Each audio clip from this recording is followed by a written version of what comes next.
saya Mary Dimayanti, NIM 2027048. Di sini saya akan melakukan praktik atau mendemonstrasikan bagaimana cara pemeriksaan fisik pernapasan dengan tujuan memenuhi tugas praktik dalam mata kuliah KMB 1. Sebelumnya, mari kita siapkan alat-alat yang diperlukan terlebih dahulu. Pertama-tama, alat yang dibutuhkan di sini ada hand sanitizer untuk kita mencuci tangan, kemudian bengkok, kemudian masker karena sedang masa pandemi, handscoon steril, dan stetoskop. Assalamualaikum Ibu, selamat pagi. Bagaimana keadaan Ibu hari ini? Baik, jika keadaan Ibu baik, perkenalkan saya perawat Mary, perawat yang bertugas pada hari ini untuk melakukan pemeriksaan fisik pernafasan pada Ibu ya. Tujuannya untuk mengetahui status pernafasan Ibu. Apakah Ibu bersedia? Baik, jika Ibu bersedia, kita akan langsung melakukannya. Tempatnya di sini saja Ibu. Kalau begitu saya siapkan alat-alat yang diperlukan terlebih dahulu.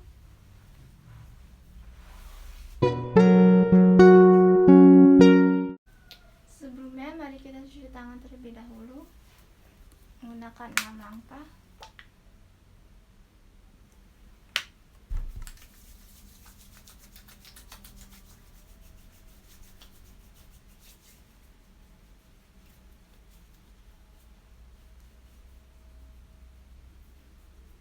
Setelah itu kita menggunakan sarung tangan.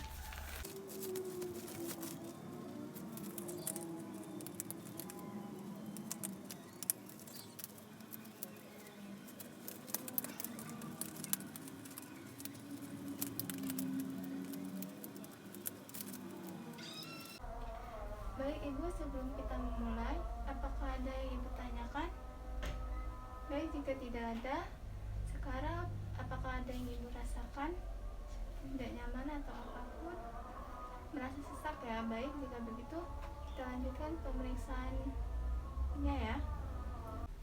Pertama, kita akan melakukan infeksi untuk melihat atau mengobservasi bagaimana kondisi pernapasan pasien. Pertama, kita lihat warna sekitar wajah dan bibir pasien, apakah ada kebiruan, karena jika terjadi perubahan warna kebiruan atau cyanosis menunjukkan pasien mengalami kekurangan oksigen dalam tubuhnya. Kemudian kita lihat pola bernafas pasien atau cara bernafasnya, apakah pasien terengah-engah, lalu apakah pasien menggunakan cuping hidung. Kemudian kita lihat bagian dada, apakah ada upaya yang berlebih saat bernafas.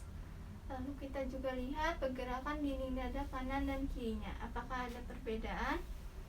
Kemudian kita lihat rasio saat ekspirasinya, apakah ada perbedaan yang mencolok antara inspirasi dan ekspirasinya. Kemudian yang kedua, kita lakukan palpasi, yaitu meraba dada pasien. Pertama, kita letakkan kedua tangan di atas dada pasien. Kemudian kita minta pasien untuk tarik nafas. Maaf Ibu, tarik nafas. Hembuskan. Tarik nafas lewat hidung. Hembuskan lewat mulut Ibu. Baik, tarik nafas. Hembuskan. Sekali lagi Ibu, tarik nafas. Hembuskan. Baik. Di sini kita akan merasakan saat terjadi ekspirasi dan inspirasi atau pengembangan dan penurunan dada kanan dan kiri, apakah ada perbedaan. Kemudian kita minta pasien untuk duduk terlebih dahulu. Maaf Ibu, duduk terlebih dahulu ya. Kita infeksi bagian dada tulang belakang pasien. Kita lihat vertebra pasien tulang belakangnya apakah mengalami masalah kifosis, skoliosis atau lordosis. Jika kifosis itu condong ke depan, jika lordosis condong ke belakang, dan skoliosis akan berbentuk huruf F. Karena jika terjadi masalah pada tulang belakang pasien akan mempengaruhi pola nafas dari pasien. Kemudian kita lanjutkan palpasi bagian belakang pasien. Kita akan melakukan yang namanya tachyphrematus, yaitu kita buat tangan menyerupai kupu-kupu. Kemudian ibu jari pada vertebra pasien, jari yang lain pada lapang luas parunya. Kemudian kita minta pasien untuk tarik nafas ibu. Kemudian kita minta pasien menimbulkan angka 77. Sebutkan 77 bu. Baik, sekali lagi. Baik, sebutkan 77 sekali lagi bu. Baik, dia menyebutkan 77, kita akan merasakan vibrasi atau getarannya. Apakah bagian kanan dan kirinya sama? Kemudian yang ketiga kita melakukan perkusi. Sebelumnya kita minta pasien untuk berbaring kembali. Maaf ibu, saya baringkan kembali ya.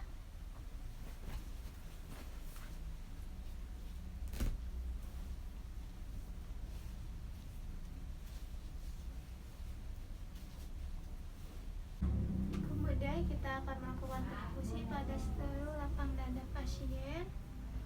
Saat pengembangan dada normalnya akan terdengar suara sonan atau resonan. Saat kita perkusi, jika terdengar suara yang lebih pekat, berarti terdapat benda yang lebih padat. Lihat bagian dada pasien. Tidak hanya ada paru, di sini ada jantung pada sebelah kiri, kemudian hati pada sebelah kanan bawah.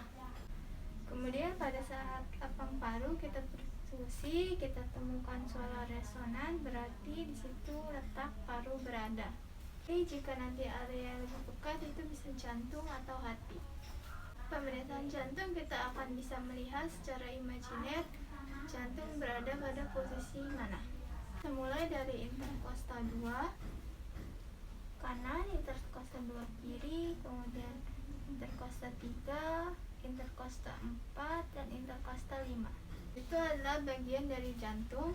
Saat kita perkusi bisa terjadi suara pekat. Kita langsung mulai lakukan perkusi. Kita lakukan pada bagian dada, jangan dilakukan pada tulang, tapi pada interkostal 1 dan 2.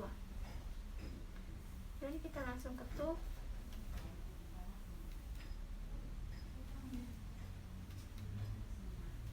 Terdengar suara resonan. Jika pada saat kita lakukan perkusi ada perubahan dari suara resonan ke peka, yang mana dari bagian paru, itu kemungkinan ada bagian dari area paru yang mengalami masalah.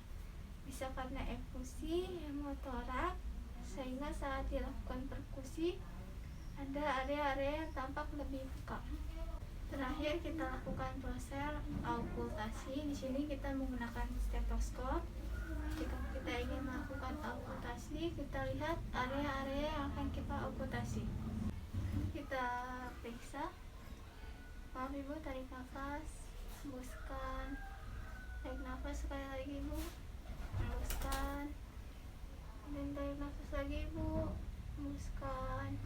Sekali lagi, tarik nafas, hembuskan. Baik, lepas saja ada suara tambahan. Jika ada suara tambahan atau tidak normal, itu bisa terdapat. Itu ada relas atau rocking breathing. Maaf ibu, pemeriksaan yang kita lakukan sudah selesai ya.